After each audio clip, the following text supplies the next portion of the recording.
Recording this one from the morning run. Trying to crystallize what I've been lately thinking and realizing about the intimacy in couple relationships and how it develops over time and it gets more scary over time. Like, I realize that all the time we get one level deeper. When the courage grows, we start to approach revealing something to our partner that we have not revealed earlier, maybe to anyone. So that's also where the healing effect of the love partnership is based on, I think, largely. That we dare to dive into those depths that we haven't otherwise, because we haven't had that supporting, hopefully unconditional love around us since childhood, perhaps, or maybe not in childhood either. And that is scary. Like, even if we're consciously not noticing that we are scary, the reason why those things are not coming up the surface is probably some kind of protection mechanism rooted on the fear of what happens if we bring those up. If we are like this or that, will we be accepted? Will we be loved? And I think this typically happens in both partners. And this partially, I realized this might explain also why there is typically a lot of sexuality and passion in the beginning of a relationship, but then it kind of fades away, which people think is normal. And I feel it doesn't necessarily need to be that.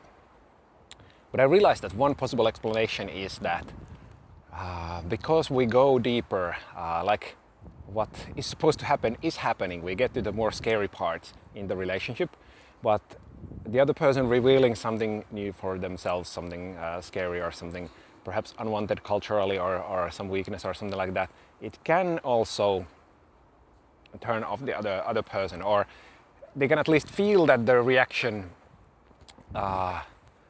was somehow not friendly or not totally accepting, which can lead them to close down.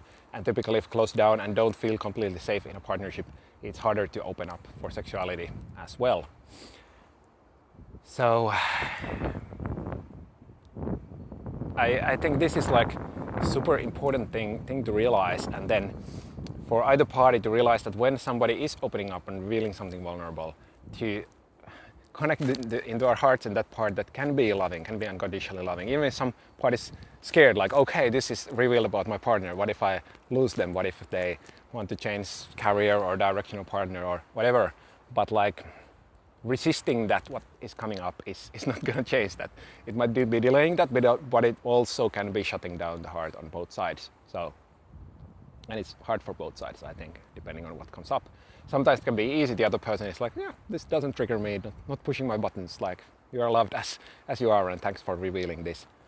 So that is great. That can build the courage that, okay, also next time when something comes up, I believe my partner will be accepting.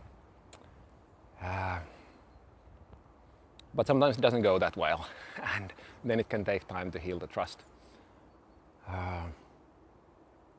Yeah. So that's I think the gist of what I want to share today. So keep in mind this, like that it's a two-way process, both people taking steps to the deeper parts of themselves that they may not have been able to access before being surrounded by the love of the other person.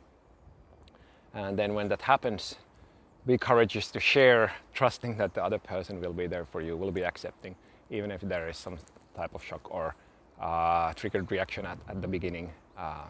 Try to carry on. And when your partner is sharing something vulnerable for you, be there with the love edge first, receiving that and accepting whatever comes. And paying attention to your resisting parts as well. So always, it's the whole thing.